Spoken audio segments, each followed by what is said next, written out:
I'm going to be talking to you today about the new Coviewing. And I want to start by saying that we know that quality family time makes kids happier and smarter. The research has shown us this time and time again. And in fact, here's a quote from kind of a surprising source, the National Dropout Prevention Center. Parents and families have the most direct and lasting impact on children's learning and social competence. And when involved in early childhood, students achieve more, exhibit more positive attitudes and behavior, and feel more comfortable in new settings. So it kind of is an indicator of like the long-lasting impact of parental involvement in early childhood. The National Dropout Prevention Center is pointing to early childhood as a way to prevent dropouts. And we at Kindoma, we believe that screens, though often blamed for driving families apart, can help bring families together when used properly. So I wanted to kind of highlight the ways that we can change the way we're thinking about screens to be more about family engagement. And this kind of all started actually back in 1969 when Sesame Street launched their first episode. They embedded research as a part of what they did in their creation of shows. And they were able to show some really interesting things. First of all, they found that if parents co-view the program alongside the children, children learned more from the Sesame Street shows. And so they started to develop some techniques around ways to include parents and make the show interesting for parents. So one of them is this idea of dual planes of engagement or multiple planes of engagement. So they had content that was actually directed at the parents to get the parents interested and involved. So one of the ways they did that is with celebrity appearances. So the kids, the 3-year-olds, they have no idea who Justin Bieber is, but or Katy Perry. But when she shows up on Sesame Street, the moms are like, "Oh, look, that's Katy Perry." And they want to watch it with the kids. And they also do a lot of pop culture satire. So things that would go way over the kids' heads that the kids think are funny, but they don't really get the pop culture reference. And in fact, I saw this done really well yesterday in Rex's talk. He had a number of examples of how they were doing this multiple planes of engagement inside their Academy product. So think about that. How might you have these multiple planes of engagement? And in fact, research has generalized this effect beyond television to all forms of media. So whether they be video games, apps, basically anytime the parent is doing something with the child learns more from it. Okay? So it's just something to keep in mind. And there's so much research here that, come to me and I can give you an encyclopedia's worth. So basically, the key point is this joint attention provides this idea of joint sense making. So the kids can leverage the parents to make sense of what they're seeing, and the parents have a sense for what the kids need help with and can help them with it. And so I want to take a step back and think about, how might we design apps to support this joint media engagement better? And there's a couple of really simple design principles. First is this idea of parental scaffolding, and then actually more generally scaffolding of parental scaffolding. So how can we help the parents, and how can we give them tools to help them be better scaffolders for their kids? And this may include prompting parents to ask questions, or giving them like a teacher's edition where they can have access to extra content that they can use with the child.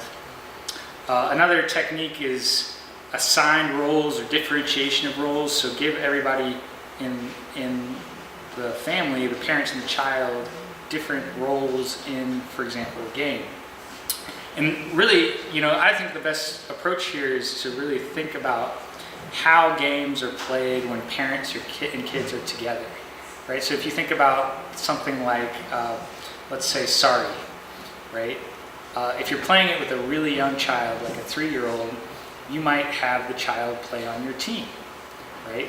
And then you might have the child roll the dice while you move the piece on the board. Or you might let the child try to move the piece on the board and count the pieces. And so really, that's one of the things we put here in terms of flexible rule enforcement. So let the child try to move the piece and make the mistake, and then let the parent correct where the piece should go afterwards. And so just really think hard about the ways kids and parents play when they're physically together, and then try to recreate that through the game. Another great technique is co-creation. So give them something that they can do together, that they can create together, and that often can lead to magical results. But I think the most important tip here is really only use screens when they provide authentic value. And so for example, if you're playing just Scrabble on a screen, what value does the screen add? Like, couldn't you just play Scrabble with a board game? I think that's an example of not providing authentic value. So what are ways that we could provide authentic value?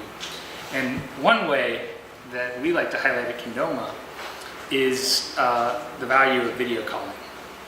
The value of being able to transport somebody from a different place. And in fact, 85% of families with young children use video calling apps. 45% of them use them weekly. And it's so authentic that even families that avoid video exposure make an exception for video chat. So FaceTime doesn't count as screen time. Okay? And this is actually a huge problem. So there's probably several of you here that are away from your young children. There are over 35 million grandparents that live over 200 miles away from their grandkids, and 1 in 3 children live apart from a biological parent. And research shows that young children only stay engaged with video calls for an average of 3 minutes. And why is that? If you think about it, it's because it's oriented towards conversation. Kids don't want to have a conversation. When you're with the child, you don't try to strike up a conversation with them. They want to play, right? So kids don't want to chat, they want to play.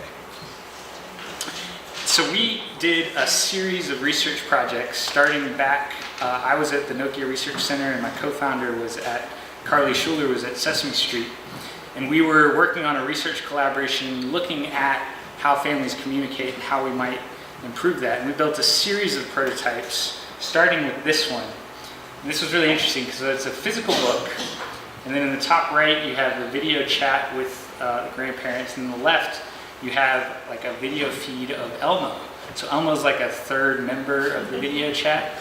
He knows what page you're on because there's detectors in the book reader, and he can ask questions about each page. So for the parent, for the child, he's a rock star, right? Kids like Elmo. Oh, if Elmo's interested in the book, I'm interested in the book. But for the parent or the grandparent, he was a co-listener. So he could model things like dialogic reading techniques. So he would ask questions about each page, and the parent would learn to ask more questions by listening to Elmo and modeling him. And what we found is that adding a shared activity made video calls multiply. The time kids engaged on video calls went from 3 minutes to over 15 minutes, so 5 times longer. And kids were super engaged. And that brings us to today. So we built Kindoma, and we have a series of apps that all structure this long-distance engagement around a shared activity, like reading or drawing. We've gotten a lot of press. We've gotten some awards, and I'll be able to show draw time here in a little bit. But I wanted to close by saying this is just the beginning.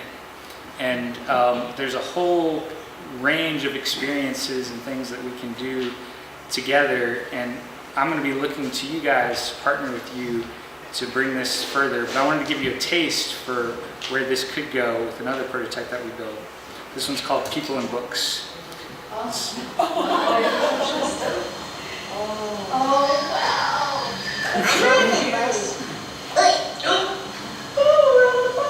And an ocean pool by with a private boat for Max. And I he sailed couldn't live with Max. and he sailed off through night and day. Whoa, this way. There, now I'm next to Max. So this is a video chat experience. They're in two different Oh, I'm locations. reaching out and grabbing you. I'm reaching out Can and you feel grabbing. my arm grabbing you? I can feel you.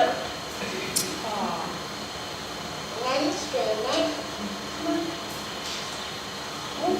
And in and out of weeks and almost over a I year. can see your birds. So we're in the last. Mama, Yes. are you still next to me? Yeah, but I think we're going where the wild things are now. I'm next to Max. Max looks scared of that monster. So I'll leave it there.